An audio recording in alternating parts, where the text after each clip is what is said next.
تو اس واسطے ہماری بات کو سمجھو، اس مسئلے کی حساسیت کو سمجھو، نہیں سمجھ تو پھر سمجھنے کی کوشش کرو، ورنہ دنیا کے کوئی سکالر لے آؤ جو تمہارے خریدے ہوئے ہیں۔ میں نے یہ کتاب اس لیے رکھی ہے، میرے پاس باتیں تو بہت ہیں، یہ میری کتاب نہیں ہے، یہ جنرل شاہد عزیز کی کتاب ہے۔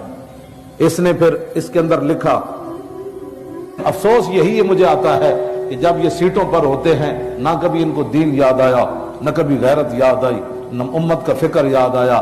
یہ جب ریٹائر ہوتے ہیں، فوجی ہوں، جج ہوں یا وکیل ہوں، پھر ان کو اسلام فوبیا ہو جاتا ہے، پھر اسلام کی باتیں کرنا شروع۔ جب آگے نظر آتا ہے نا آخرت کی طرف کہ اب تو کوئی پلے چیز ہی کوئی نہیں، اب تھوڑا سا کوئی اسلام کا بھی کر لو، لیکن ایسے تو اسلام نہیں نا بات بنتی، بات تو اور ہے۔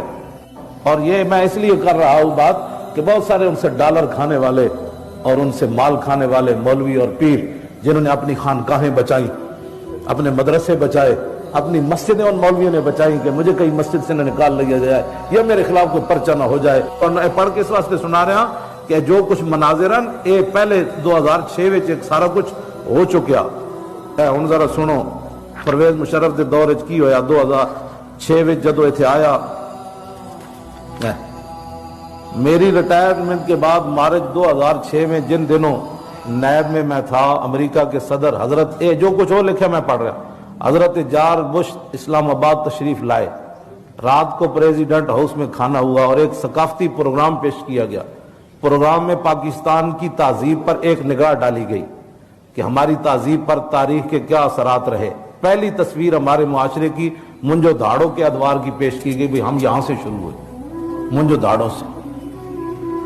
نیم اریاں لڑکیوں نے ناچ کر ہمیں سمجھایا کہ ہماری ثقافت کی ابتدا یہاں سے ہوئی۔ یہ ان کا بندہ لکھ رہا ہے، میں تو بات کرتا ہوں تو کہتا ہے یہ بڑی سخت باتیں کرتا ہے۔ کہنے لگا پھر بتایا گیا کہ الیگزینڈر کس کہتے ہیں، ہاں، اس کے آنے سے ہم نے پھر ایک نیا رنگ حاصل کیا۔ اس رقص میں فیشن بھی بدل گیا اور لباس بھی مزید سکڑ گیا، یعنی جڑا تھوڑی بہت انہوں نے پایا سی تھوڑا مزید سکڑ گیا۔ پھر اگلا رقص عکاسی کرتا تھا ہندوانہ تہذیب کی برہنگی کا، پھر لڑکیاں ننگیاں ہو کے پھر انہیں ہندو کا پھر ایسی ہندو بنیا، جس کا اثر ہماری تہذیب پر رہا۔ جب لباس غائب ہونے لگے تو میں ڈرا کہ آگے کیا آئے گا، لیکن پھر کافرستان کی رقاصائیں آئیں کہ یہ اب بھی یہاں ناچتی ہیں، یعنی اب جو ہمارا پاکستان ایسا ہے۔ اس ایک پیشکش میں کچھ ملبوس نظر آئے۔ اگلے رقص میں چھتریاں لیے برطانیہ کی میم صاحبائیں دکھائی گئی، جنہوں نے چھتریوں کے علاوہ دستانے بھی پہنے تھے اور کچھ رومالیاں سی باندھی ہوئی تھی۔ پھر اگلے رقص میں پاکستان کی موجودہ تہذیب کی عکاسی میں لڑکوں اور لڑکیوں نے مل کر خفیف سے ملبوس میں جنسی کنائیوں سے بھرپور رقص کر کے حاضرین کو معزوز کیا۔ لڑکیاں دو بہن ننگے بس تھوڑا تھوڑا میں لباس پایا۔ کہنے لگا اچھا جی، آخر میں ایک انوکھا رقص پیش کیا گیا اور کہا گیا کہ یہ وہ مستقبل ہے جس کی طرف ہم جا رہے ہیں۔ حال تو ہمارا یہ ہے، لڑکیاں لڑکے ننگے کر کے تھوڑے تھوڑے لباس پوا کے نا تو نہ نچایا، بھئی ہمارا پاکستان کا حال یہ ہے۔ کہنے لگا سٹیج پر برہنہ جانوروں کی مانند بل کھاتے لپٹتے ہوئے اپنے مستقبل کی تصویر دیکھ کر جی چاہا شرم سے ڈوب مروں، مگر میری حوانیت نے آنکھیں بند نہ ہونے دی۔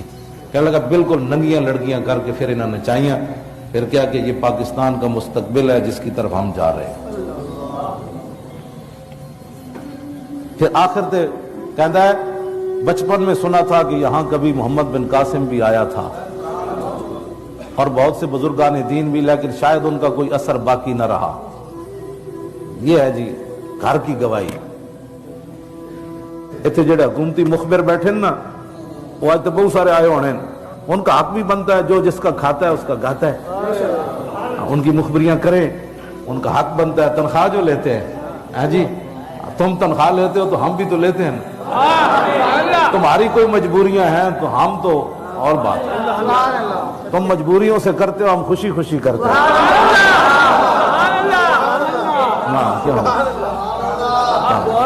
ہاں جی بس یہ تو فیصلے صرف آنکھ بند ہونے کی دیر ہے، دنیا میں بھی ہو جائیں گے لیکن آنکھ بند ہونے کی بھی دیر ہے۔ جب ہر طرف اندھیرا چھا جائے گا وہ کہے گا او وہ مجبوریاں کدھر گئیں آج، اور پھر ہماری جو خوشیاں ہیں کیوں جی لحد میں عشق رخ شاہ کا داغ لے کے چلے، اندھیری رات سنی تھی چراغ لے کے چلے۔ ہاں تمہیں پتہ ہی نہیں ہے یہ مجبوریاں تمہیں کہاں لے جائیں گی۔ مجبوریاں صحابہ کی تو نہیں تھی نا، ہاں جی ان کی مجبوریاں تو نہیں تھیں۔ ہمارے پورے تاریخ اسلام میں مجبوریاں تو اب تمہاری بنی ہیں، نہ اللہ رسول کی تمہیں کوئی حیا ہے نہ تمہیں کوئی غیرت ہے، اور تم جب یہ تو تمہارا یہ جرم بھی قیامت تک معاف نہیں ہونے والا کہ تم نے مسجدوں کے سپیکر اتار کر، سپیکر بھی ساتھ لے جا کر، اور مولوی کو جب تم نے مجسٹریٹ کے سامنے پیش کیا تو اس نے پوچھا یہ مولوی کیا کر رہا تھا؟ کہا یہ سپیکر پر درود و سلام پڑھ رہا تھا۔ یہ سپیکر بھی حاضر ہے، یہ مجرم بھی حاضر ہے، اور پھر وہ یہود و نصارہ کا ایجنٹ کہتا ہے اچھا اس کو 25,000 روپے جرمانہ ہے۔ ہاں یہ تمہارا جرم جو ہے نا، یہی جرم قیامت تک تمہارے منہ پر کالا کہ کیا جرم کر رہا تھا؟ یہ کہتا ہے سپیکر میں درود و سلام پڑھ رہا تھا، اور مولوی بھی پیش ہے اور سپیکر بھی اتار کر تم لے گئے، تمہارا یہی جرم ناقابل معافی ہے۔ ہاں باقی جرم تو تمہارے جو ہے نا، تم کیا سمجھتے ہو کہ تم پتہ نہیں ہے کسی کو، تو مشو مغرور بر حلم خدا، دیر گیرت سخت گیرت مر تو راہ۔ مولانا روم فرماتے ہیں اللہ کے حلم اور بردباری پر تو اکڑ نہیں، تو سمجھتا اس کو پتہ نہیں کہ تو درود و سلام پر پرچے کاٹے، علماء کو داڑیاں نہیں دیکھی، نوچی تم نے، اور ان کے کوٹوں میں لے گئے کہ یہ مجرم ہے، مصطفیٰ جان رحمت پڑھ رہا تھا۔ مولانا روم فرماتے ہیں اس کے حلم اور بردباری پر تو بدماشی مت کر، جب وہ پکڑے گا تو دنیا کی کوئی طاقت تجھے بچا نہیں سکے گی، اندر سے ہی لوگ پکڑ لیں گے مشرف کی طرح، تو بچانا ایک بار، پھر تیری نسلیں بھی کوئی نہیں آئے گی بعد میں۔ اور تو اس لیے کہ اب تو نے اسلام سے متھا لگایا، پہلے تو نے مشرف سے لگایا تھا، اب تو نے اسلام سے لگایا، اور اسلام بڑی سخت سزا دیتا ہے۔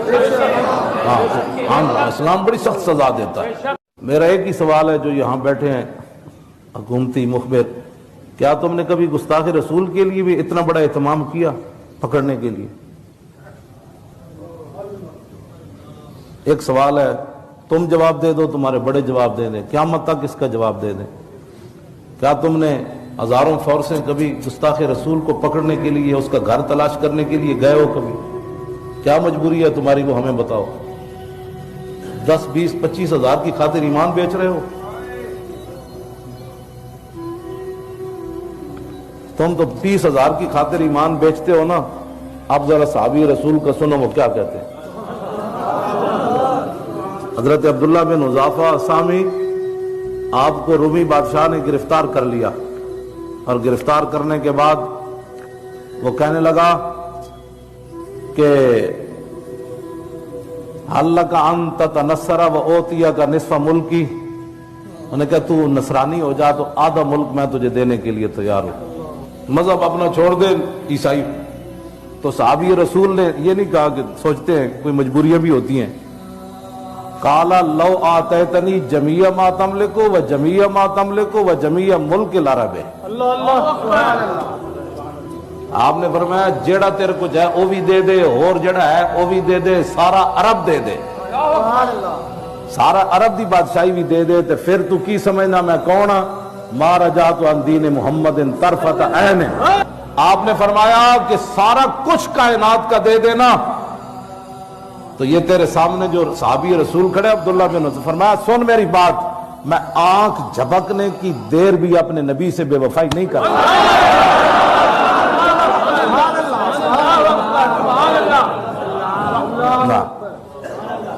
آنکھ جھپکنے کی اتنی دیر لگ دی، اس نے پھر کیا تو میں تو تانوں قتل کر دیں گا، فرمایا کر دے، یہ تو بڑا سستا سودا ہے۔ انہیں جناب وہ پانی تتا کرایا، انہاں وچوں 2 صحابہ نو بلایا، ایک نو وچ اگ دے سٹ دیتا، اسی ویلے انہاں دا جسم گل گیا تتے پانی وچ، تے ہڈیاں تر کے اتنے آ گئیاں، اور پھر ان کو کہا گیا کہ بھائی اب آپ عیسائی ہو جائیں ورنہ آپ کا بھی یہ حشر ہونا ہے۔ آپ نے فرمایا کیا باتیں کرتے ہو، چلو جدھر لے جانا ہے۔ جب آپ کو لے جا رہے تھے نا پانی کی طرف، گرم پانی، تو آپ رو پڑے۔ فقیل للملک انہ بکا، بادشاہ کو کہا گیا یہ تو آپ رو پڑے۔ فظن انہ قد جزا، بادشاہ نے یہ گمان کیا یہ ڈر گیا تتے پانی کو دیکھ کر، ساری بادشاہی تو واپس کر دی، شاید اب جسم کا مسئلہ جو ہے نا ان کو پریشان کر گیا، وہ کہہ رہا ردو ہو، ان کا ان کو واپس لے آؤ۔ حضرت عبداللہ سے پوچھا ما اب کا تو رویا کیوں ہے؟ سنو ذرا. فرمایا قلت ہی نفس واحدۃ تلک الساعۃ فتذهب فكنت اشتهي ان يكون بعدد شعر انفس تلقي في النار في الله. فرمایا میں رویا اس بات پر کہ ابھی ابھی ایک ہی جان ہے نکل جائے گی، چس نہیں آئی ایک چاند دین دی.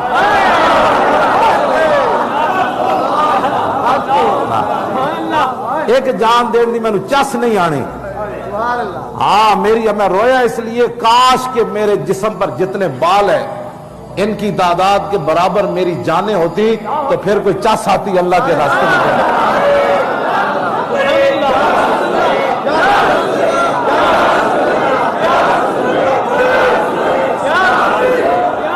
پوری دنیا کے علماء سے پوچھو، مصر کے مولویوں سے بھی پوچھ لو، گستاخ رسول کی بتیاں جلنے میں ایذائے رسول ہے کہ نہیں؟ کیوں جی علماء بیٹھ، کیوں جی شاہ جی کہ حضور کے گستاخ کی جو بتیاں جلائے اس میں رسول اللہ کو تکلیف ہے یا نہیں؟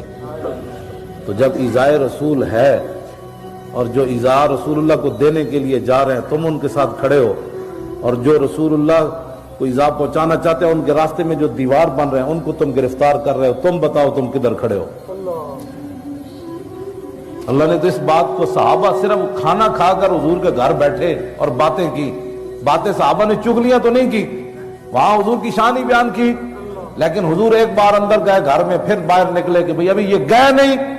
اتنی بات جو رسول اللہ کے دل میں آئی تو اللہ نے قرآن کی آیت نازل فرما دی، ان ذالکم کان یؤذی النبی. فرمایا میرے نبی ایک بار جب اندر دیکھ کر تمہیں باہر نکلے تو میرے نبی کو ایذا ہوئی. کیوں تم نے میرے نبی کے گھر بیٹھ کر باتیں کی؟ ولا مستانسین لحدیث، آج کے بعد میرے نبی کے گھر کھانا کھا کے بات کرنے کی اجازت نہیں ہے. تمہیں پتہ ہے کتنا حساس مسئلہ ہے؟ صحابہ کو رب نے یہ بات فرمائی اور تم 1400 سال کے بعد ایک مرتد جو مرتد اعظم ہے اس دور کا، سب سے بڑا مرتد گستاخ رسول جس نے حضور کی عزت کے قانون کو کالا کہا اور اس کا نطفہ حرام جو ہے وہ بھی یہ کہتا ہے کہ یہ غیر انسانی قانون ہے. تم ان کی حفاظت کے لیے کفر کو خوش کرنا چاہتے ہو تو پھر یہ ایجنسیاں نوٹ کر لیں، تم کفر اور یہود و نصارہ کو راضی کرو، ہم اپنے محبوب کو راضی کرنے ہر وقت